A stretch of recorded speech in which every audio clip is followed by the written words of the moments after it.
మత్తయి సువార్త 22వ అధ్యాయం 32వ వాక్యం. మృతుల పునరుద్ధానమును గూర్చి నేను అబ్రహాము దేవుడను ఇస్సాకు దేవుడను యాకోబు దేవుడనై ఉన్నానని దేవుడు మీతో చెప్పిన మాట మీరు చదవలేదా? ఆయన సజీవులకే దేవుడు గాని మృతులకు దేవుడు కాడని వారితో చెప్పాను. చాలండి.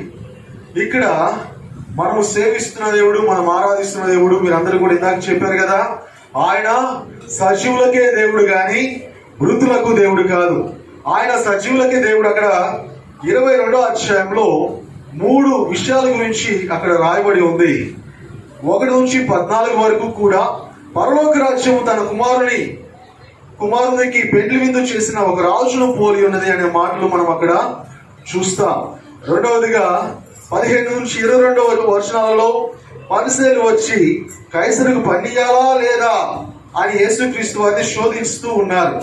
మూడవదిగా సద్దుకాయలు అనే వాళ్ళు పునరుద్ధానం లేదని చెప్తూ ఉండేవాళ్ళు. సద్దుకాయలు వచ్చి పునరుద్ధానం లేదు అని చెప్తూ యేసుక్రీస్తు వారితో వాదించడానికి, వివాదం చేయడానికి అక్కడికి వచ్చారు. కనుక సద్దుకాయలు అంటే వారు యూదా జాతిలో ఒక తెగ. యూదా జాతిలో పరిసయ్యులు ఉన్నారు, సద్దుకాయలు ఉన్నారు, హేరోదీయులు ఉన్నారు.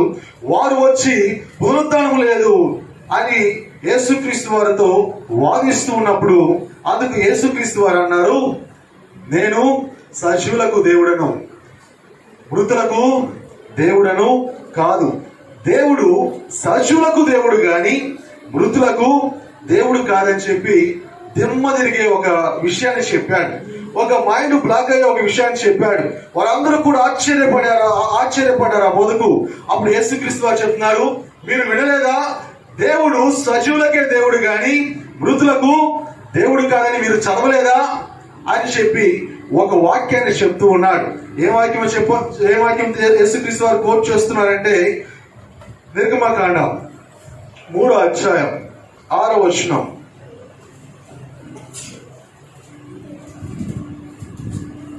నిర్గమకాండం 3:6. మరియు ఆయన నేను మీ తండ్రి దేవుడను అబ్రహాము దేవుడను ఇస్సాకు దేవుడను యాకోబు దేవుడను అని చెప్పగా మోషే తన ముఖము కప్పుకొని దేవుని వైపు చూడవెరచెను. ఇక్కడ సద్దుకాయలు అనేవారు ధర్మశాస్త్రాన్ని ఎక్కువగా పాటిస్తారు. ఆదికాండం, నిర్గమకాండం, లేవియకాండం, సంఖ్యాకాండం, ద్వితీయోపదేశ కాండం 5 పుస్తకాలను మాత్రమే వారు ధర్మశాస్త్ర గ్రంథాలుగా, ప్రామాణిక గ్రంథాలుగా భావిస్తూ 5 పుస్తకాలు ఉన్న వాక్యాలను వారు చదువుతూ ఉంటారు. 5 పుస్తకాల వాక్యాలను వారు బోధిస్తూ ఉంటారు. కనుక ఈ సద్దుకాయలు వచ్చి పునరుద్ధానం లేదు, మృతుల పునరుద్ధానం లేదు ఆయన చెప్తున్నప్పుడు యేసుక్రీస్తు వారు ఒక మాట చెప్పాడు. మీరు చదవలేదా? ఆ యొక్క మండుచున్న పొద దగ్గర అక్కడ దేవుడు చెప్పిన మాట మీరు వినలేదా? చదవలేదా? కనుక నేను సజీవులకే దేవుడను, మృతులకు దేవుడిని కాదు అని మీరు చదవలేదా అని చెప్పి ఆ సద్దుకాయలతో చెప్తున్నాడు. నేను మృతులకు దేవుడిని కాదు, సజీవుల దేవుడిని అని చెప్పి యేసుక్రీస్తు వారు 3 పేర్లు చెప్తున్నాడు. 3 పేర్లు చెప్తున్నాడు. ఏం పేర్లు చెప్పండి? అబ్రహాము, ఇస్సాకు, యాకోబు. ఇప్పుడు చెప్పండి, ఆయన సజీవులకు దేవుడా, మృతులకు దేవుడా? అబ్రహాం చచ్చిపోయాడుగా, ఇస్సాకు చచ్చిపోయాడుగా, యాకోబు చచ్చిపోయాడుగా. చెప్పండి, ఇప్పుడు చెప్పండి. ఇందాకన్నారు కదా సజీవులకి దేవుడే. ఇప్పుడు అబ్రహాము చనిపోయాడు, ఇస్సాకు చనిపోయాడు, యాకోబు చనిపోయాడు. ఇప్పుడు చెప్పండి, అది స్వయంగా యేసుక్రీస్తు వారే చెప్తున్నాడు, ఆయన సజీవులకు దేవుడు, సజీవులకు దేవుడు, మృతులకు దేవుడు కాదని చెప్పి 3 పేర్లు చెప్తున్నాడు. అబ్రహాము, ఇస్సాకు, యాకోబు. వీళ్ళు 3 చనిపోయారు కదా. ఉదయ గారు మీకు చాలా తెలుసు కదా వాక్యం. శరీరంగా చచ్చిపోయారు కానీ ఆత్మ ఉందా?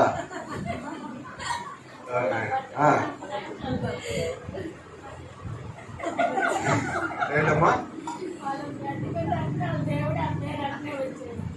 వారు బతుకున్నప్పుడు ఆ పేరు అట్లా వచ్చిందా? ఏ పేరు వచ్చింది? ఇక్కడ ఇప్పుడు లూకాసు వార్తలో చెప్తున్నాడు కదా యేసుక్రీస్తు వారు, వాళ్ళు ఎప్పుడో చనిపోయారు కదా, అక్కడికి వచ్చి వాళ్ళందరూ కూడా పునరుద్ధానం లేదు, వాళ్ళందరూ కూడా ఎవరు కూడా అక్కడ ఒక వివాహ విషయంలో ఒక భార్యకి ఒక వ్యక్తితో పెళ్లి అయిపోతుంది, ధర్మశాస్త్రం చెప్తుంది. ఒక తన భర్త చనిపోయినప్పుడు తన తమ్ముడు చేసుకోమని, ఆడి చచ్చిపోయినప్పుడు ఆడి తమ్ముడు చెప్పుకుని, వాడి చచ్చిపోయినప్పుడు వాడి తమ్ముడు చెప్పి, ఇట్లా 7 భర్తలు ఆమెకున్నారు కదా, పునరుద్ధానమందు ఆమె ఎవరికి భార్య అవుతుంది అని చెప్పి అడిగారు వాళ్ళు. అడిగినప్పుడు మీరు చదవలేదా, ఆయన సజీవులకే దేవుడు గాని మృతులకు దేవుడు కాదని మీరు చదవలేదా, ఆ మనుషుల పొద దగ్గర దేవుడు చెప్పిన మాట మీరు చదవలేదా అంటే, దేవుడు మృతులకు దేవుడు కాదు అని మీకు తెలియదా, సజీవులకు దేవుడు అని మీరు ఎరుగరా అని చెప్పి యేసుక్రీస్తు వారు చెప్తున్నారు. ఆ యొక్క మండుచున్న పొద దగ్గర, ఆ యొక్క సీనాయి పర్వతం దగ్గర మోషే ఆ మండుచున్నది కానీ అది కాలిపోలేదు, ఆ వింతను చూడాలని చెప్పి అక్కడికి వెళ్ళినప్పుడు అక్కడ మోషేతో దేవుడు మాట్లాడుతూ ఉన్నాడు. ఆ మండుచున్న పొదలో నుంచి మాట్లాడుతున్నాడు. ఏమని మాట్లాడుతున్నాను, నేను నీ తండ్రి దేవుడను, అబ్రహాము దేవుడును, ఇస్సాకు దేవుడును, యాకోబు దేవుడు అని చెప్పి, నేను అబ్రహాము దేవుడు అని అబ్రహాము చనిపోయిన 329 సంవత్సరాలకి మోషేతో ఆ మండుచున్న పొద దగ్గర దేవుడు చెప్తున్నాడు. నేను అబ్రహాము దేవుడు అని చెప్పి, అబ్రహాము చనిపోయిన ఎన్ని సంవత్సరాలకి, 329 సంవత్సరాలకి చెప్తున్నాడు. నేను ఇస్సాకు దేవుడు అని చెప్పి, ఆ యొక్క ఇస్సాకు చనిపోయిన 224 సంవత్సరాలకి అక్కడ మోషేతో దేవుడు చెప్తున్నాడు, నేను ఇస్సాకు దేవుడును అని చెప్తున్నాడు. తర్వాత నేను యాకోబు దేవుడు అని చెప్పాడు. యాకోబు చనిపోయి 198 సంవత్సరాలకి నేను యాకోబు దేవుడు అని చెప్తున్నాడు. తర్వాత కృత నిబంధనకి వచ్చిన తర్వాత యేసుక్రీస్తు వారు చెప్తున్నాడు, ఆయన సజీవులకు దేవుడు అని చెప్పి 3 పేర్లను ఆయన కోట్ చేస్తున్నట్లుగా మనం చూస్తున్నాం. వీరు ముగ్గురు మృతులైతే వీరిని దేవుడు సజీవులు అంటున్నాడు. వీరు ముగ్గురు కూడా చనిపోయిన వారిగా ఉన్నారు, కానీ వీరు ముగ్గురిని కూడా దేవుడు బ్రతికి ఉన్నారు, జీవిస్తూ ఉన్నారు. నేను వారికి దేవుడు, నేను మృతులకు దేవుడిని కాదు అంటే, వారు ఆ సదుకాలు అందరూ వచ్చి యేసుక్రీస్తు వారిని అడుగుతున్నప్పుడు, మీరు అందరూ కూడా మృతులు రా, నేను మీకు దేవుడిని కాదు, నేను అబ్రహాము, ఇస్సాకు, యాకోబు దేవుడు అని చెప్పి అక్కడ యేసుక్రీస్తు వారు చెప్తున్నారు. ప్రియమైన దేవుని బిడ్డలారా, ఎవరు సజీవులు, దేవునికి బ్రతికి ఉన్న దేవుని దృష్టిలో బ్రతికి ఉన్న వారు ఎవరు, దేవుడి దృష్టిలో చచ్చిన వారు ఎవరు, చనిపోయిన వారిని దేవుడు బ్రతుకుతున్నారు అంటున్నాడు. బ్రతికి ఉన్న వారందరినీ కూడా మీరు చచ్చిపోయారు అని చెప్పి దేవుడు చెప్తున్నాడు. కనుక అబ్రహాము సజీవుడు, ఇస్సాకు సజీవుడు, యాకోబు సజీవుడు అని యేసుక్రీస్తు వారు అక్కడ సద్దుకాయలకి అందరికీ కూడా చెప్తున్నాడు. నేను ఆ ముగ్గురి దేవుడు అనటకు కారణం ఏంటి? వారి జీవితం అంత గొప్పగా ఉంటుందా? వారు ఎందుకని చనిపోయిన తర్వాత కూడా, వారి శరీరాలు భూమి మీద లేకపోయిన తర్వాత కూడా యేసుక్రీస్తు వారు, నేను సజీవులుగా ఉన్న వారికి నేను దేవుడను, మృతులకు దేవుడును కాను అని వారి ముగ్గురు పేర్లని దేవుడు ఎందుకు చెప్పాడు? దేవుడి దృష్టిలో సజీవులుగా ఉండాలంటే ఏం చేయాలి? దేవుడి దృష్టిలో బ్రతికి ఉండాలంటే ఏం చేయాలి? దేవుని వాక్యం సెలవిస్తుంది కదా, ప్రకటన గ్రంథం 3వ అధ్యాయం 1వ వచనంలో, జీవించుచున్నావన్న పేరు మాత్రం ఉన్నది కానీ నువ్వు చచ్చిందానివే, నీవు చచ్చినోడివే అని దేవుడు అక్కడ ఒక మాటను చెప్తూ ఉన్నాడు. కనుక ప్రియమైన దేవుని బిడ్డలారా, మన జీవితంలో సజీవులుగా ఉన్న వారికి ఆయన దేవుడు. ఈరోజు ఆ సజీవుల లెక్కలో మనం ఉన్నామా లేదా అనేది మనం ఈరోజు చూడబోతున్నాం. ఓకేనా? ఆ సజీవుల లెక్కలో మీరు, నేను, మనం ఉన్నామా, లేకపోతే మనం ఇంకా దేవుని దృష్టిలో సచ్చిన శవంలాగా ఉన్నామా, సచ్చినోల్లాగా ఉన్నామా అనేది మనం చూడబోతున్నాం. కనుక ఈ యొక్క ముగ్గురు జీవితాలను దేవుడి యొక్క కృపను బట్టి మనం ఈరోజు ఆలోచన చేద్దాం. ఎందుకు చనిపోయిన వారిని సహితము దేవుడు సజీవులు అని చెప్పి, నేను వారికి దేవుడను గాని మీకు దేవుడను కాదు అని చెప్పి అక్కడ ఎందుకు మాట్లాడాడు? ఎందుకు అబ్రహాము చనిపోయిన ఆ యొక్క 329 సంవత్సరాలకు మోషేతో దేవుడు ఎందుకు చెప్పాడు? ఇస్సాకు చనిపోయిన 224 సంవత్సరాలకు ఎందుకు దేవుడు చెప్పాడు? యాకోబు చనిపోయిన 198 సంవత్సరాలకు నేను యాకోబు దేవుడు అని ఎందుకు చెప్పాడు అనేది ఒకసారి మనం ఈరోజు ఆలోచన చేయబోతున్నాం. కనుక మన జీవితంలో మనము సజీవులుగా ఉన్నామా? దేవుని దృష్టిలో మనము సజీవులుగా ఉన్నామా? లేకపోతే దేవుని దృష్టిలో సర్దికాయలతో యేసుక్రీస్తు వారు చెప్పినట్లు మీరందరూ కూడా మృతులుగా ఉన్నారు అని చెప్పి ఆ యొక్క చెప్పిన విధంగా మనం మృత జీవితాన్ని మనం కలిగి ఉన్నామా? అబ్రహాము దేవుడును అన్నాడు కదా, అబ్రహాంలో ఉన్న క్వాలిటీస్ ఏంటి? అబ్రహాంలో ఉన్న ఆ యొక్క దేవుడు మెచ్చిన విషయాలు ఏంటి? అబ్రహాంలో ఉన్న ఆ యొక్క దేవుని కృపను పొందుకున్న ఆ విషయాలు ఏంటి అనేది అబ్రహాము, ఇస్సాకు, యాకోబుల గురించి ఈ రోజు మనం ఆలోచన చేయబోతున్నాం. దేవునికి స్తోత్రం. హల్లెలూయా, హల్లెలూయా. ప్రియమైన దేవుని బిడ్డలారా, మొట్టమొదటిగా చూసినట్లయితే అబ్రహాము సజీవుడు. అబ్రహాము దేవుని దృష్టిలో బ్రతికి ఉన్నవాడు. అబ్రహాము దేవుని దృష్టిలో జీవిస్తున్నవాడు. అబ్రహాంలో ఉన్న మొట్టమొదటి క్వాలిటీస్ ఏంటంటే అబ్రహాము ఆరాధన చేసే వ్యక్తి, ప్రార్థన చేసే వ్యక్తి. అబ్రహాం 12వ అధ్యాయం 8వ వాక్యంలో, ఆదికాండం 12:8 ఒకసారి చూడండి.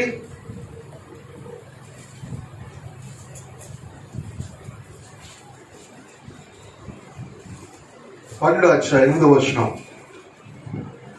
అక్కడ నుండి అతడు బయలుదేరి బేతెలనకు తూర్పునున్న కొండకు చేరి పడమటున్న బేతెలనకు తూర్పునున్న హాయికిని మధ్యను గుడారం వేసి అక్కడ యెహోవా బలిపీఠమును కట్టి యెహోవా నామమున ప్రార్థన చేశాను. అక్కడ యెహోవాకు బలిపీఠము కట్టి యెహోవా నామమున ప్రార్థన చేశాడు. 13:4. తాను మొదట బలిపీఠము కట్టిన చోట చేరను. అక్కడ అబ్రహాము యెహోవా నామమున ప్రార్థన చేశాడు. అక్కడ అబ్రహాము యెహోవా నామమున ప్రార్థన చేసిన 18వ వచనం. అప్పుడు అబ్రాము తన గుడారము తీసి హెబ్రోన్లోని మమ్రే దగ్గరనున్న సిద్ధ వృక్షం వనములో దిగి అక్కడ యెహోవాకు బలిపీఠమును కట్టెను. యెహోవాకు బలిపీఠము కట్టెను. 22:9.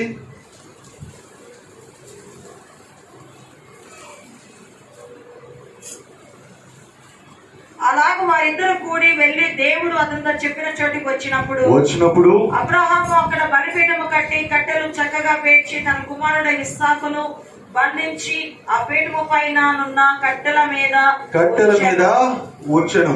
ప్రియమైన దేవుని బిడ్డలారా, అబ్రహాము ఎక్కడ ఉన్నా బలిపీఠం కట్టి దేవుణ్ణి ప్రార్థన చేస్తాడు.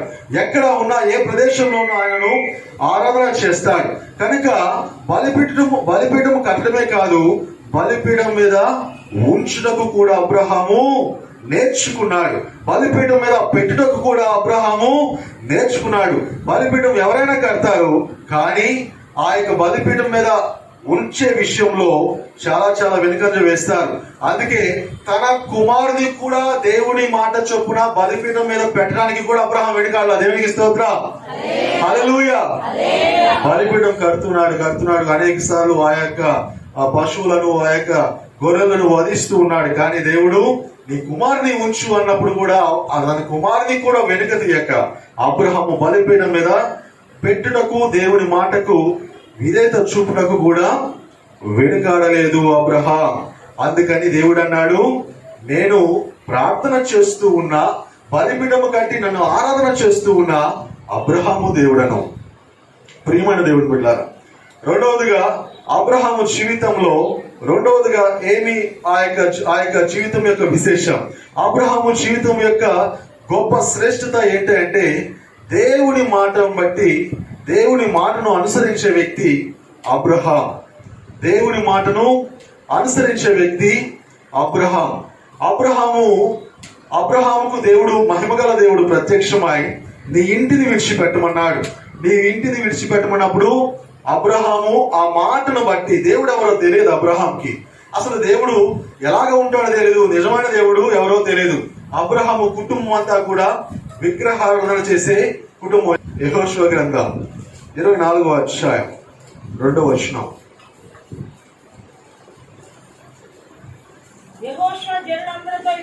యెహోషువ జనులందరితో ఇట్లా నేను ఇశ్రాయేలీయుల దేవుడైన యెహోవా చెప్పునదేమనగా, ఆది కాలం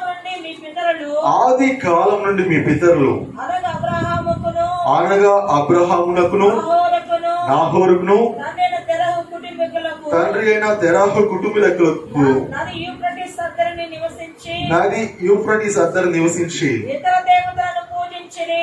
ఇతర దేవతలను పూజించిరి. ఎవరైనా అబ్రహాం దగ్గరికి వెళ్ళి దేవుని వాక్యాన్ని చెప్పిన వారు కాదు. ఎవరైనా అబ్రహాం దగ్గరికి జీవం గల దేవుడు ఈయన అని చెప్పిన వారు కాదు. కనుక తెరాహు నాహోరు అందరూ కూడా ఆ యొక్క విగ్రహారాధన చేస్తూ ఉండేవారు. అందరూ కూడా బొమ్మలు చేసుకొని పూజలు చేస్తూ ఉండేవారు. కనుక అలాంటి కుటుంబంలో నేరుగా తనకు తానే దేవుడు నేరుగా అబ్రహాంతో కాంటాక్ట్ అయ్యాడు. నేరుగా అబ్రహాంతో దేవుడు స్వయంగా మాట్లాడాడు. కనుక ఈ స్వరం ఏంటి? ఈ స్వరం ఎవరిది? నేను పూజించే ఆ యొక్క విగ్రహాల స్వరమా, నేను పూజించిన వేరొక స్వరమా, ఏంటి స్వరం అని అనుకోకుండా దేవుని మాటను బట్టి నీ యొక్క ఇంటిని విడిచిపెట్టి నేను చూపించే యొక్క ప్రాంతానికి రమ్మని చెప్పినప్పుడు అబ్రహాముకి అప్పటికి వయసు ఎంతో తెలుసా? అప్పటికే వృద్ధుడు అబ్రహాం, 75 సంవత్సరాల వయసు. ఆ వృద్ధాప్యంలో దేవుని మాటకు విధేయత చూపించాడు. దేవుని మాటను పట్టుకొని తన ప్రయాణాన్ని సాగిస్తూ ఉన్నాడు. కనుక ప్రియమైన దేవుని బిడ్డలారా, ఆ యొక్క 25 సంవత్సరాల దేవుడితో సహవాసం, 25 సంవత్సరాల దేవుడితో ప్రయాణం, 25 సంవత్సరాల దేవుడితో ఆ యొక్క దేవుడి మాటను పట్టుకొని నమ్మకంతో ఆ వాగ్దానాన్ని పట్టుకున్నాడు. నీకు వారసుని ఇస్తానని చెప్పి ఆ మాటను బట్టి దేవుడు ఆ యొక్క మాటను అనుసరించిన ఆ యొక్క అబ్రహామును పక్షాన దేవుడు వారసుని ఇచ్చినట్లుగా మనం చూస్తున్నాం. ప్రియమైన దేవుని బిడ్డలారా, దేవుడు చెప్పాడు, నేను నీకు వాగ్దాన దేశాన్ని ఇస్తాను, నేను నీకు ఒక స్వాస్థ్యాన్ని ఇస్తాను, నీకు ఒక సంతానాన్ని ఇస్తాను, శారా వలన అనేది నీ సంతానం అనబడదు అని చెప్పి దేవుడు స్పష్టంగా అనేక విధాలుగా ఆకాశ నక్షత్రాలు చూడు అబ్రహాం, వాటినన్నిటి లెక్కించు అంటే వాటినన్నిటి లెక్కించలేను ప్రభు అన్నాడు. ఇస్రాయేలును చూడు అబ్రహాం, వాటిని లెక్కించు అంటే నేను లెక్కించలేను ప్రభు, అలాగా చేస్తాను నీ యొక్క సంతానాన్ని అని చెప్తున్నాడు. ఎవరో తెలుసా ఈయన అబ్రహాం?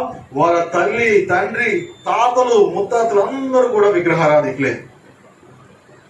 అబ్రహాంకి ఇలాగా పాస్టర్లు దైవ బోధకులు బైబులు ధర్మశాస్త్రం ఏది కూడా లేదు. అంతా కూడా దేవుడే టీచర్, దేవుడే ప్రీచర్, దేవుడే గైడర్. కనుక అంతా కూడా దేవుడే. కనుక చిన్న మాటను ఫాలో చేసి వెళ్ళిపోయి పెద్ద వాగ్దానాన్ని పొందుకున్నాడు. దేవుడు పెద్ద దేశాన్ని ఇచ్చాడు, పెద్ద భూభాగాన్ని ఇచ్చాడు.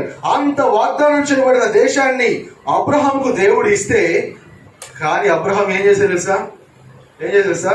తనకు సొంతంగా ఒక స్థలాన్ని కొనుక్కున్నాడండి. సొంతంగా ఒక స్థలాన్ని కొనుక్కున్నాడు. ఏం కొనుక్కున్నాడు తెలుసా? తన భార్య చనిపోతే పాతి పెట్టడానికి డబ్బులు ఇచ్చి స్థలాన్ని కొనుక్కున్నాడు. తెలుసా మీకు? అంత వాగ్దాన దేశాన్ని నీకు ఇస్తాను, వాగ్దాన దేశాన్ని నీకు ఇస్తానంటే తనకు ఆస్తిపాస్తులు ఏమి కూడా అన్ని దేవుడు ఇచ్చినప్పటికీ కూడా తన భార్యను ఆ కనాను దేశంలో పాతి పెట్టడానికి సొంతంగా ఒక శ్మశాన భూమిని కొనుక్కున్నట్లుగా మనం దేవుడి వాక్యంలో 23వ అధ్యాయం 8వ వాక్యం ఆదికాండం. అంటే ఇక్కడ తనకు ఏది శాశ్వతం కాదని అబ్రహాంకు తెలుసు. ఈ భూమి అంతా కూడా ఇది నేను శాశ్వతంగా జీవించే ప్రాంతం కాదు అని అబ్రహాంకు తెలుసు. కానీ తన భార్యను పాతి పెట్టడానికి అబ్రహాము అప్పటికి చాలా సంవత్సరాల నుంచి అక్కడ ఉన్నాడు. అయినప్పటికీ ఒక శ్మశాన భూమిని మాత్రమే తను వెల ఇచ్చి కొన్నట్లుగా మనం చూస్తాం. చదవండి. మృతి పొందిన నా భార్యను నా ఎదుట ఉండకుండా నేను పాతి పెట్టడం మీకు ఇష్టమైతే నా మాట వినుడి. కుమారుడైన ఎఫ్రోను తన పొలము చివరను తనకు కలిగిన గుహను నాకు ఇచ్చినట్లుగా నా పక్షముగా అతనితో మనవి చేయండి. 14వ వచనం. అందుకు ఎఫ్రోను, అయ్యా నా మాట వినుము, ఆ భూమి 400 తులముల వెండి చేయును. నాకు నీకు అది ఎంత? నీ భార్యను పాతి పెట్టుమని అబ్రహామునకు ఉత్తరం ఇచ్చిన. అయినప్పటికీ అబ్రహాము కింద చూస్తే డబ్బులు ఇచ్చే ఆ స్థలాన్ని కొనుక్కున్నట్లుగా మనం అక్కడ చూస్తూ ఉన్నాం. కనుక ప్రియమైన దేవుని బిడ్డలారా, దేవుడు చాలా చాలా మంచివాడు.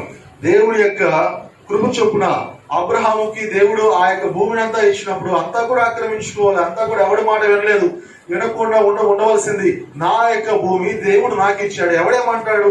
ఆయన ఆ యొక్క ఎఫ్రోను కుమారులు భూమి ఇచ్చినా ఇవ్వకపోయినా తనకు చాలా భూమిని దేవుడు ఇచ్చాడు. అయినప్పటికీ కూడా దేవుని వాక్యం సెలవిస్తుంది. హెబ్రీయులకు రాసిన పత్రిక 11వ అధ్యాయం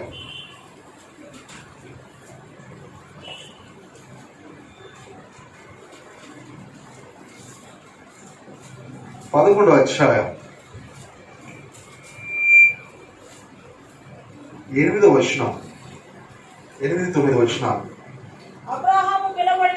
అబ్రహాము పిలువబడినప్పుడు విశ్వాసమును బట్టి ఆ పిలుపునకు లోబడి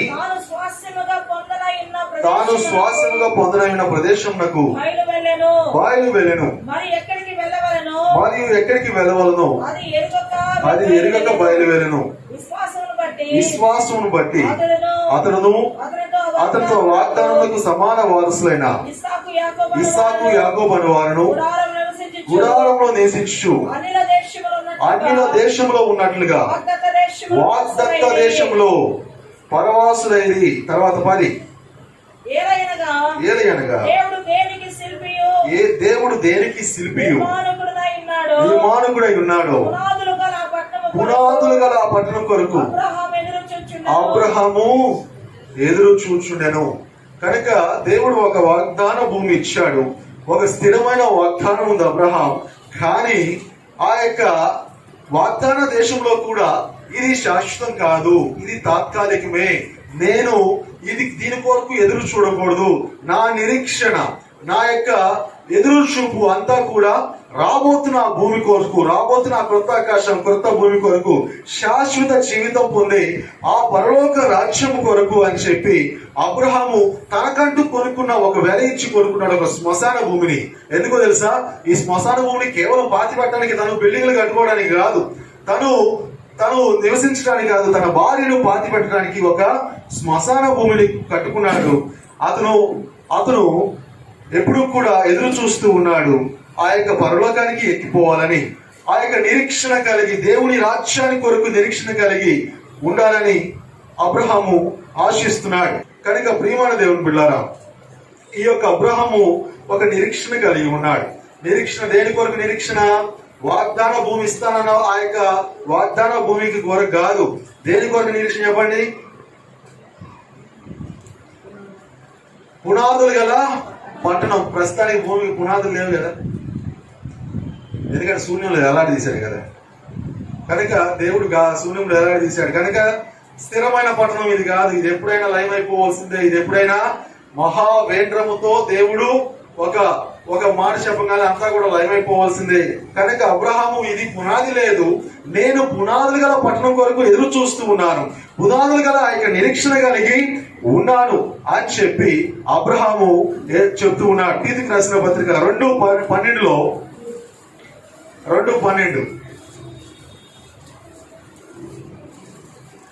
మనము భక్తిహీనతను ఇహలోక సంబంధమైన దురాశలను విసర్జించి శుభప్రదమైన నిరీక్షణ నిమిత్తము, అర్థమైందా? శుభప్రదమైన నిరీక్షణ నిమిత్తము అనగా మహాదేవుడును మన రక్షకుడునైన యేసుక్రీస్తు మహిమ యొక్క ప్రత్యక్షత కొరకు ఎదురు చూచుచు ఈ లోకములో స్వస్థ బుద్ధితోను నీతితోను భక్తితోను బ్రతికిచుండవాలని మనకు బోధించుచున్నది. అర్థమవుతుందా? అబ్రహాము స్వస్థ బుద్ధితో జీవించాడు, భక్తితో జీవించాడు, దేవుని యొక్క పునాదుల గల పట్టణం కొరకు శుభప్రదమైన నిరీక్షణ నిమిత్తము ఇహలోక సంబంధమైన దురాశలను విసర్జించి అబ్రహాము జీవించాడు. కనుక దేవుడు ఎప్పుడైనా చెప్పగలడు, నేను అబ్రహాము దేవుడును, సజీవులకు దేవుడును అని చెప్పి దేవుడు బహిరంగానే చెప్తూ ఉన్నాడు. కనుక ప్రియమైన దేవుని బిడ్డలారా, ఒకసారి నిరీక్షణ గురించి మనము అబ్రహాము యొక్క జీవితంలో నిరీక్షణ కలిగి ఉన్నాడు. తన జీవితంలో ఏది కొనుక్కోలేదు, ఏ ఆస్తిపాస్తులు కొనుక్కోలేదు, కానీ ఒక శ్మశాన భూమినే కొనుక్కున్నాడు. కానీ అబ్రహాంకు ఒక నిరీక్షణ ఉంది, శాశ్వతమైన జీవితం జీవించాలని. ఆ యొక్క రాబోతున్న ఆ యొక్క లోకంలో నేను ఉండాలని చెప్పి అబ్రహాం ఆశపడ్డాడు. కనుక తను ఏదైతే నిరీక్షిస్తున్నాడో అబ్రహాము ఆ యొక్క జీవితాన్ని, దేవుడు తన ఆశపడిన జీవితాన్ని అంతా కూడా అబ్రహాంకి సమకూర్చినట్లుగా మనం చూస్తున్నాం. రాబోతున్న ఆ యొక్క కృతాకాశం కృత భూమిలో అబ్రహాంకి ఇవ్వబోయే ఆ యొక్క మహిమను, ఆ యొక్క గొప్ప ఆధిక్యతలు గల ఆ పదవిని, ఆ యొక్క అధికారం ఎలా ఉంటుందో మనకు తెలియదు, కానీ మనకు తెలుసు అబ్రహాం ఎలాగ ఉన్నాడు. ఇప్పుడు అబ్రహాం పరదేశంలో అక్కడ ఉన్నప్పుడు, లాజరు చనిపోయినప్పుడు అబ్రహాం రొమ్మున వెళ్ళి ఆనుకున్నట్లుగా మనకందరికీ కూడా తెలుసు. కనుక ప్రియమైన దేవుని బిడ్డలారా, ఈ యొక్క నిరీక్షణ గురించి ఆలోచన చేసినట్లయితే విశ్వాసం, నిరీక్షణ రెండు ఒకదానితో ఒకటి ముడిపడి ఉంటాయి. మనము ఆ యొక్క విశ్వాసం ఏదో, నిరీక్షణ ఏదో మనము స్పష్టంగా గుర్తించాలి. దేవుని వాక్యం అంటే విశ్వాసం వస్తుంది. అర్థమవుతుందా? దేవుని వాక్యం అంటే విశ్వాసం వస్తుంది, కానీ నిరీక్షణ అనేది అనుభవపూర్వకంగా, అది దీర్ఘకాలం. ఆ నిరీక్షణ అనే మాట మరి కేవలం పరలోక రాజ్యంకి వెళ్ళడానికి గురించే ఆపాదించబడినట్లుగా మనకందరికీ కూడా అర్థమవుతుంది. దేవుని వాక్యం నిరీక్షణ గురించి చాలా చెప్తుంది, కానీ అనిశ్చితి గురించి లేదా సందేహాన్ని అర్థం చేసుకోవడానికి ఈ పదం ఎక్కడా కూడా బైబిల్లో ఉపయోగించబడలేదు. కనుక ప్రియమైన దేవుని బిడ్డలారా, ఈనాడు ఈ ప్రపంచంలో ముగ్గురు వ్యక్తులు ఉన్నారు. ఒకటి నిరీక్షణ లేనివారు, రెండు నకిలీ నిరీక్షణ కలిగిన వారు, మూడు నిజ నిరీక్షణ కలిగిన వారు ఈ ప్రపంచంలో ఉన్నారు. అర్థమవుతుందా? ఒకటి ఎవరో చెప్పండి, నిరీక్షణ లేనివారు, నో హోప్. రెండవది నకిలీ నిరీక్షణ, అబద్ధపు నిరీక్షణ కలిగిన వారు ఉన్నారు, అంటే ఫాల్స్ హోప్. మూడవది నిరీక్షణ, నిజ నిరీక్షణ కలిగిన వారు. అర్థమైందా? నిజ నిరీక్షణ కలిగిన వారు. కనుక అబ్రహాము జీవితంలో నేను అబ్రహాము దేవుడను, నేను సజీవుల దేవుడను అని ఒక అబ్రహాము చనిపోయిన 300 చిల్లర పైగా సంవత్సరాలకు మోషతో దేవుడు మాట్లాడుతూ చెప్తూ ఉంటే ఈ యొక్క నిరీక్షణ కలిగి ఉన్నాడు. తన బిడ్డ కొరకు ఒక వాగ్దానాన్ని నమ్మాడు. తన బిడ్డ కొరకు వాగ్దానాన్ని నమ్మడమే కాదు, ఇప్పుడు అబ్రహాము ఆ పునాదులు గల పట్టణం కొరకు, ఆ రాబోతున్న రాజ్యం కొరకు, ఆ రాబోతున్న నిత్య రాజ్యం కొరకు అబ్రహాము ఎదురు చూస్తున్నాడు. ఈనాటి క్రైస్తవ సంఘంలో నిరీక్షణ లేని వారు ఉన్నారు, నకిలీ నిరీక్షణ గలవారు ఉన్నారు, నిజ నిరీక్షణ గలవారు ఉన్నారు. కనుక దేవుని వాక్యం సెలవిస్తుంది కదా, ఎఫెసీయులకు రాసిన పత్రిక 2:12. మొదట ఈ యొక్క నిరీక్షణ లేని వారి గురించి ఆలోచన చేద్దాం. ఎఫెసీ 2:11-12. కాబట్టి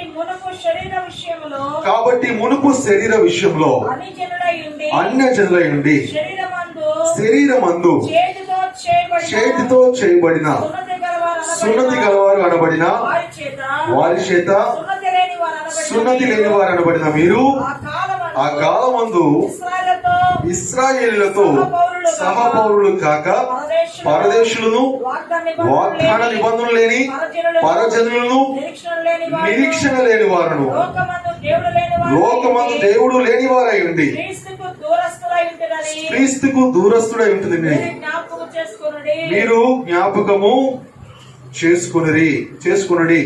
కనుక దేవుడి వాక్యం చెప్తుంది, ఆ యొక్క కాలంలో మీరు వాగ్దానం లేనివారు, నిరీక్షణ లేనివారు, కానీ అంత మాత్రమే కాదు, ప్రపంచంలో దేవుడు కూడా లేనివారు కూడా మీరే అని ఆ యొక్క దేవుని వాక్యంలో మనం చూస్తున్నాం. దేవునికి స్తోత్రం. హల్లెలూయా, హల్లెలూయా. నిరీక్షణ లేని వారు చాలా మంది ఉన్నారు. వారు నిరీక్షణ లేని వారు మాత్రమే కాదు, వాగ్దానం లేని వారు, దేవుడు కూడా లేనివారు. నిరీక్షణ లేని వారు ఎలాగున్నారు? వారు ఎలాగుంటారు?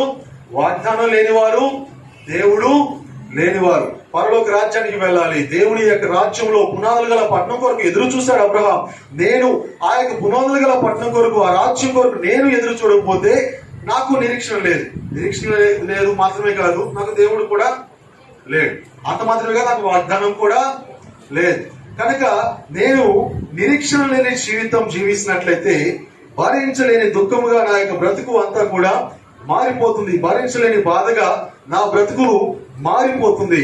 కనుక ప్రియమైన దేవుని బిడ్డలారా, మానవ ఆత్మకు నిరీక్షణ యొక్క అవసరాన్ని దేవుడు స్వయంగా గుర్తించాడు. మానవ జీవితానికి నిరీక్షణ ఉండాలి అని చెప్పి దేవుడు స్వయంగా గుర్తించి ఆ యొక్క ఆదాము హవ్వలు తప్పు చేశారు.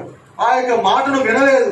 ఆ మాటకు అవిధేయత చూపించి అపవాదికి లొంగిపోయి సాతాను క్రియలు చేయడానికి, సాతాను మాటలకు ఆ యొక్క మాటలు వినడానికి ఇష్టపడ్డారు. దేవుడు వారిని తరిమేశాడు. ఏదైనా తోట నుంచి తరిమేశాడు. ఆదాము హవ్వకి నిరీక్షణ లేదు.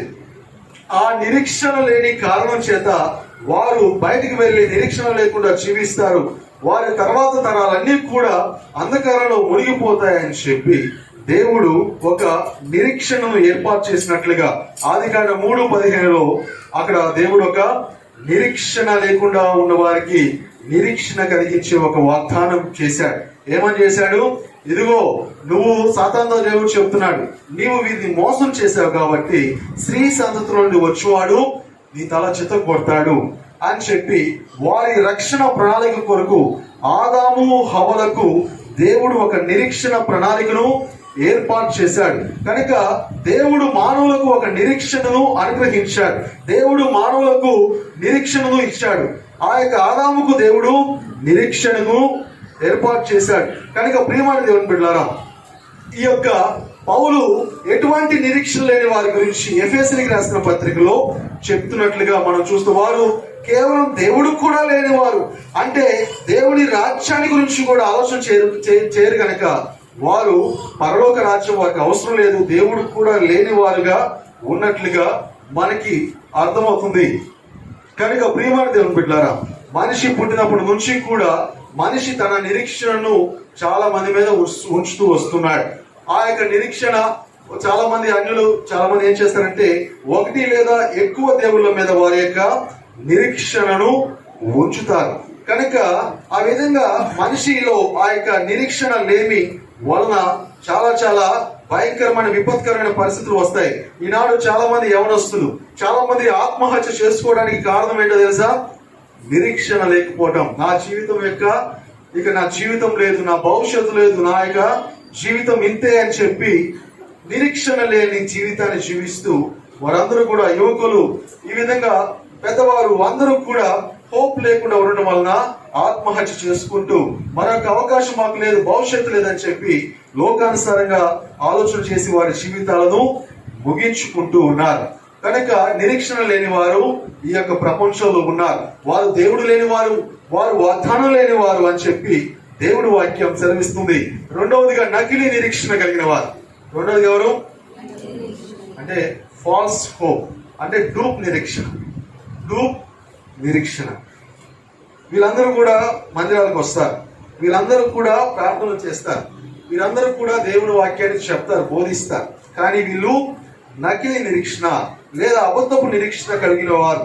ఆ యొక్క అబ్రహాము ఎదురు చూస్తున్న ఆ యొక్క పట్టణం కొరకు, ఆ రాజ్యములకు వెళ్ళాలని చెప్పి ఆశపడతారు, కానీ అక్కడికి వెళ్ళడానికి సరైన పరిశుద్ధత జీవితాన్ని జీవించకుండా ఉన్నారు. దేవుని వాక్యం సెలవిస్తుంది మత్తయి సువార్త 7వ అధ్యాయం ఈ నకిలీ నిరీక్షణ కలిగిన వారి గురించి, ఈ యొక్క ఫాల్స్ నిరీక్షణ కలిగిన వారి గురించి 7వ అధ్యాయం 21 నుంచి 27 వరకు కూడా చక్కగా చెప్తూ ఉంది దేవుని వాక్యం.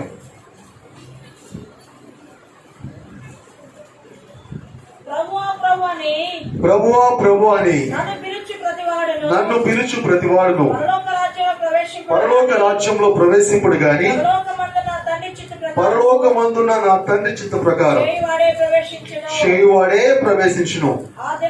ఆ దినమందు అనేకులు నన్ను చూచి ప్రభువా ప్రభువా మేము నీ నామమును ప్రవచింపలేదా, నీ నామమును దెయ్యములు వెళ్ళగొట్టలేదా, నీ నామమును అనేకమైన అద్భుతములు చేయలేదా అని చెప్పుదురు.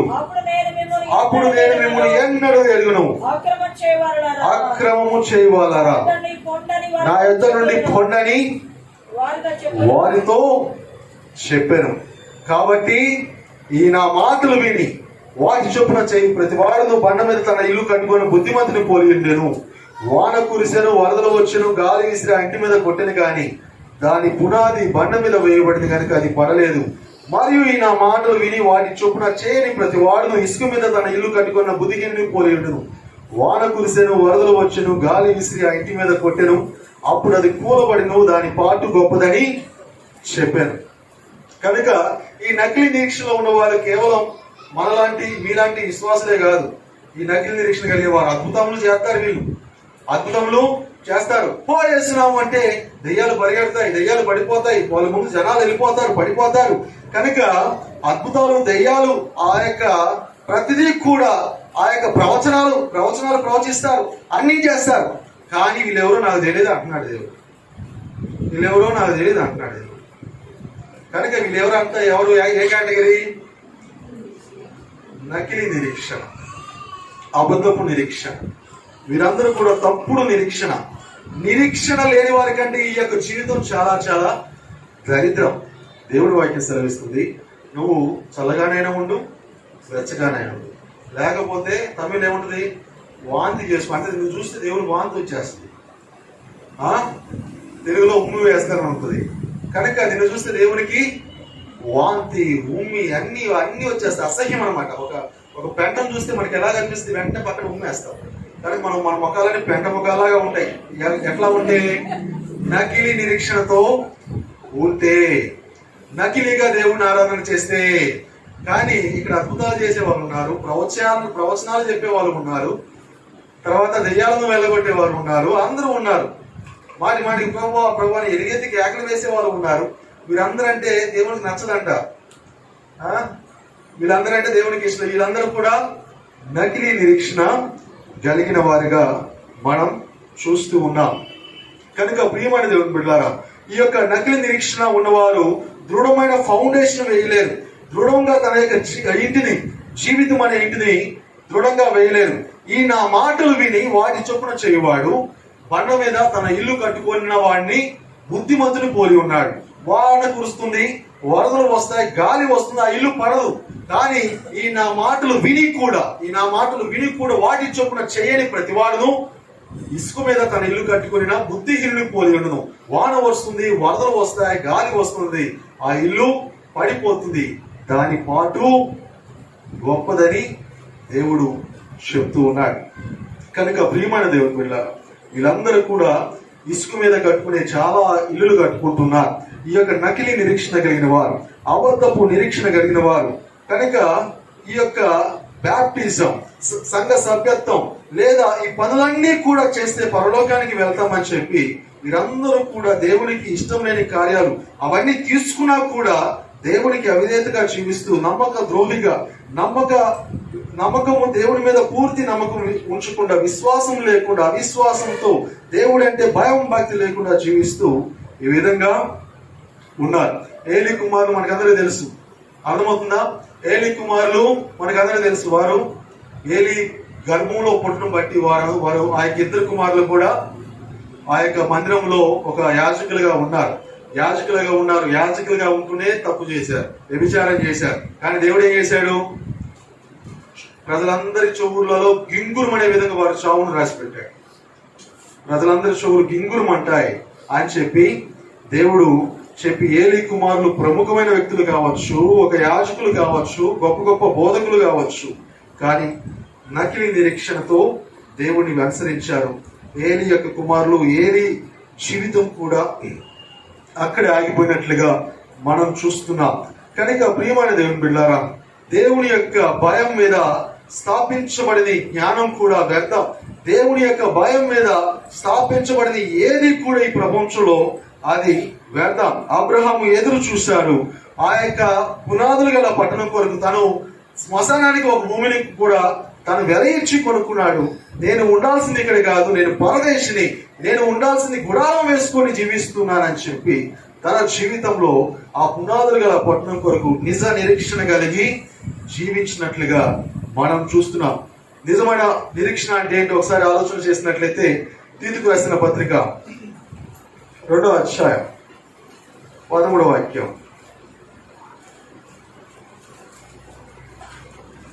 ఇందాక చూసాం కదా, శుభప్రదమైన నిరీక్షణ. హెబ్రీయులకు రాసిన పత్రిక 6:18-19. హెబ్రీయులకు రాసిన పత్రిక 6:18-19.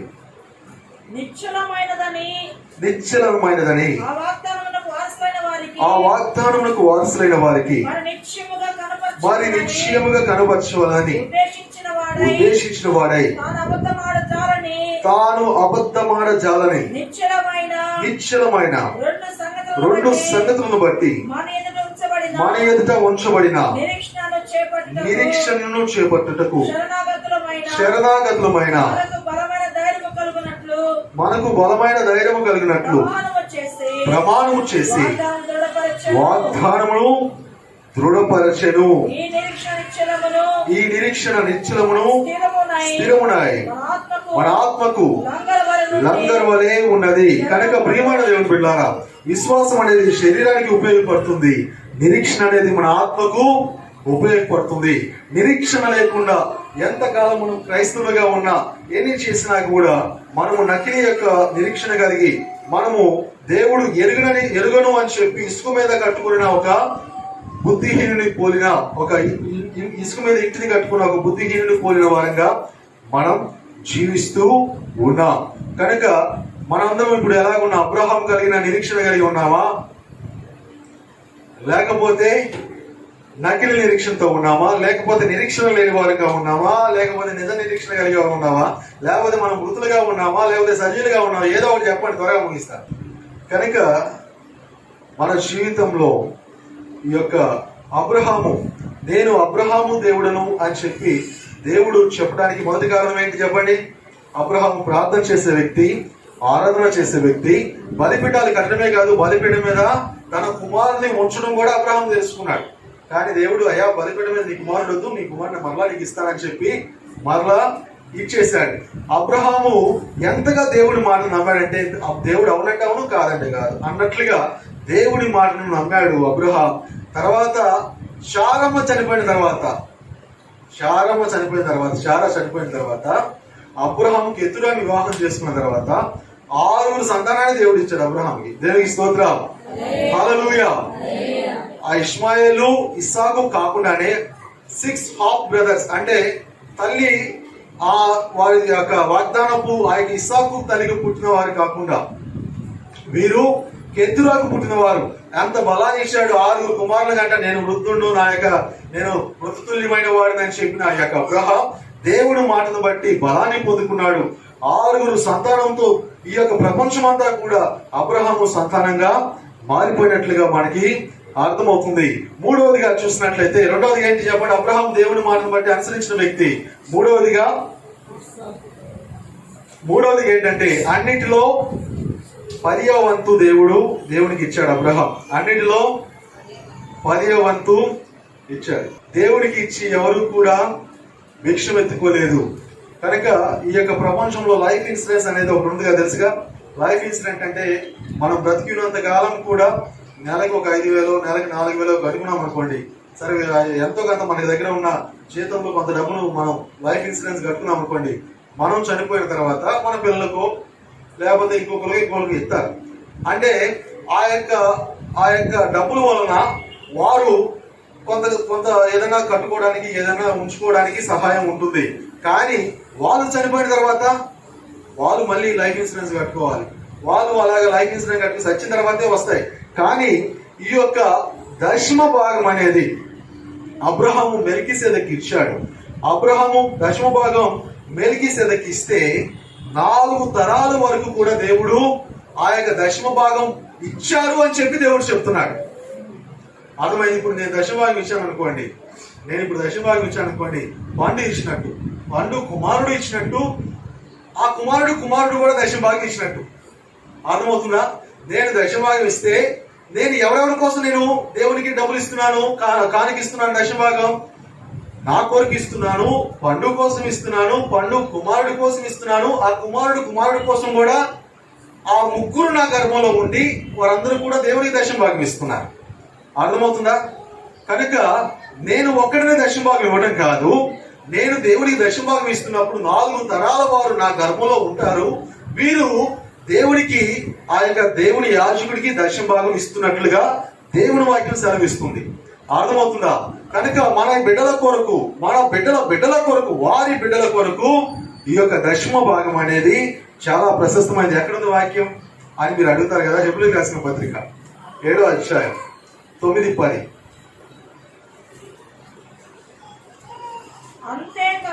అంతేగాక అందరు దిగండి, మళ్ళీ అక్కడ మళ్ళీ నిద్రపోతుంటారు. విశ్రాంతక హల్లెలూయా.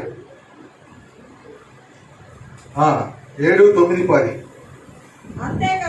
అంతేగాక ఒక విధమున చెప్పిన ఎడల 10వ వంతులను పుచ్చుకొను లేవియు అబ్రహాము ద్వారా దశమాంశములను ఇచ్చెను.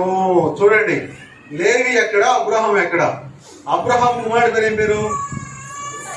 ఇస్సాకు కుమారుడు పేరు ఏం పేరు? యాకోబు కుమారుడు పేరు లేవి.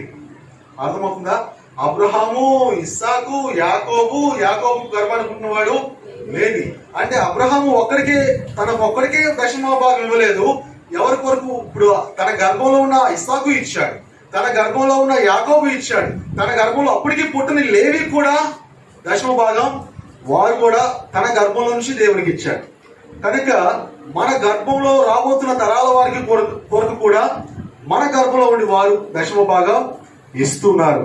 కనుక ఈ యొక్క వాక్యాన్ని మనందరం కూడా జ్ఞాపకం చేసుకోవాలి. మనం కానీ దశమ భాగం ఇవ్వలేదు అనుకోండి, రాబోతున్న నేను పండు విషయంలో నేను దశమ భాగం ఇవ్వనట్టు, వాడి కుమారుడి విషయంలో నేను వాళ్ళకి నాకు అన్యాయం చేసినట్టు, వాళ్ళ యొక్క రాబోతున్న వాడి గర్భం విషయంలో నేను అన్యాయం చేసినట్టు. కనుక ఈ యొక్క 4 తరాల వారికి మనము దశమ భాగాన్ని, వారు ముందుగానే మనకు తెలియదు, వారు పొట్టలేదు, ఇప్పుడు పండు కుమారుడు పొట్టలేదు కనుక వాళ్ళ కొరకు మనం ముందుగానే వారు మన గర్భంలో ఉన్నారు. కనుక నేను వాళ్ళకి ముత్తాతను కనుక నేనేం చేయాలి? వారి క్షేమం కొరకు, వారి దీవెన కొరకు, వారి ఆశీర్వాద కొరకు, వారి మీద దేవుడి కృప ఉండటం కొరకు, వారికి క్షేమము కలగడం కొరకు నేను ముందుగానే దశమ భాగం ఇవ్వాలి. ఇది లైఫ్ ఇన్సూరెన్స్ కంటే, అసలు లైఫ్ ఇన్సూరెన్స్ మనం ఒక్కమే కడతాం, మనం సచ్చిన తర్వాత వాళ్ళు ఇస్తారు. కానీ ఈ మన గర్భంలో ఉన్న వారందరూ కూడా కలిసి దేవుడికి ఇచ్చేదే దశమ భాగం. కనుక ఈ దశమ భాగం విషయంలో మనము చాలా జాగ్రత్తగా ఉండాలి. కనుక అప్పటికి పుట్టని 3 తరాల వారికి కూడా ఆ యొక్క గర్భంలో ఉన్నారు. వారు మెల్కీసెదెకు దశమ భాగం ఇచ్చినట్లుగా మనకి అర్థమవుతుంది. తర్వాత చివరిగా మనం చూసినట్లయితే ఇస్సాకు, యాకోబు గురించి ఎప్పుడైనా దేవుని కృపను బట్టి అవకాశం వస్తే చెప్పుకుందాం. చివరిగా చూసినట్లయితే దేవునికి భయపడే వ్యక్తి అబ్రహాం. ఎందుకు నేను అబ్రహాము దేవుడినని దేవుడు చెప్తున్నాడంటే, నేను సజీవులకే దేవుడిని ఎందుకని అబ్రహాము చనిపోయిన తర్వాత కూడా చెప్తున్నాడంటే, అబ్రహాము దేవునికి భయపడేవాడు. 22:12 ఆదికాండం 22:12.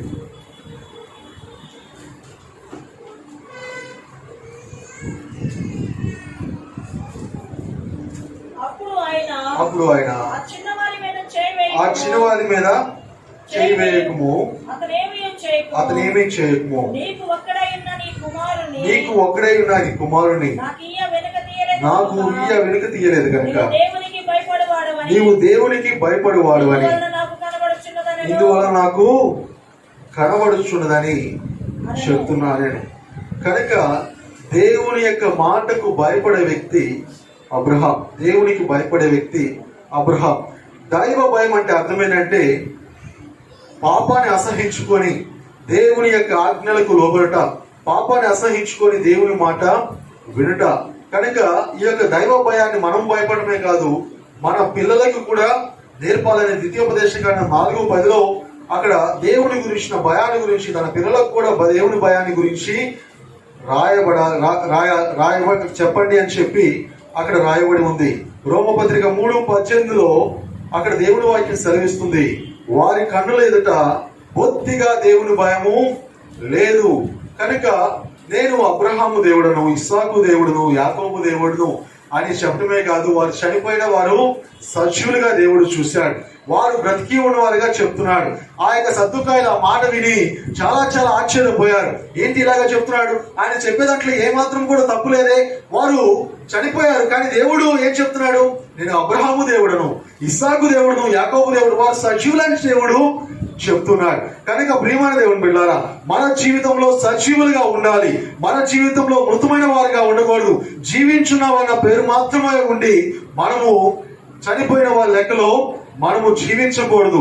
కనుక పునాదులు గల ఆ పట్టణం కొరకు ఎదురు చూసే వాళ్ళగా ఉండాలి. మనం వింటమే కాదు, తలకాయ లోపడమే కాదు, ప్రార్థనలో కూర్చోడమే కాదు, చెప్పిన వాక్యం కొరకు కొంచెం బుద్ధి తెచ్చుకొని కొంచెం గ్రహింపుతో మనం ఏం చేయాలి?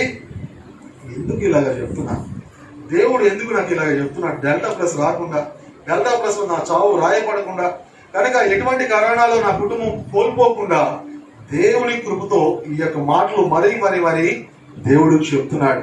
ఆ సద్దుకాయలందరూ కూడా బోధకు విని ఆశ్చర్యపడినట్లుగా దేవుడు వాక్యం సెలవిస్తుంది.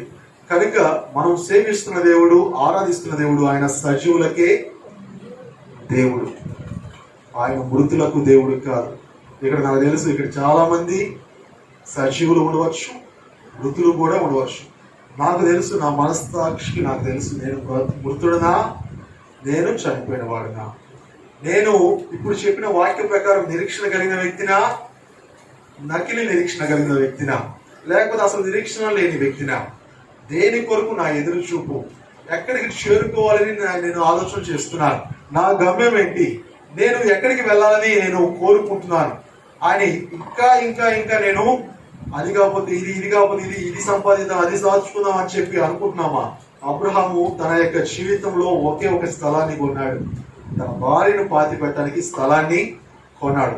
ఇస్సాకు గురించి, యాకోబు గురించి మరలా ఎప్పుడైనా దేవుని యొక్క చిత్తం అయితే మనం ఆలోచన చేద్దాం.